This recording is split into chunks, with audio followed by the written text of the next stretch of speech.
Let us analyze our first transaction. Rohan buys a cell phone for his business for $1,300 and pays for it himself.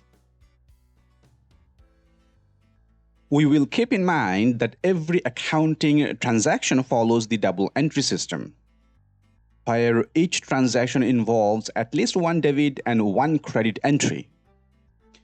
This system ensures that the accounting equation assets equals to liabilities plus equity remains in balance. In other words, the total debits must equal the total credits for every transaction. Since Rohan buys a cell phone for the business, this is an investment in the business. Therefore, assets equivalent to $1,300 will be added.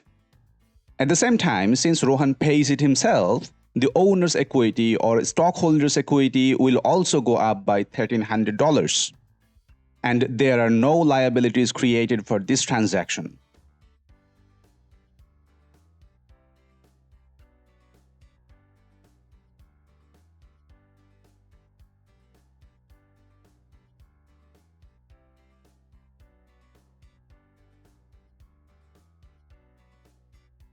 The lesson from this transaction is the owner's investment into the business raises its assets and owner's equity.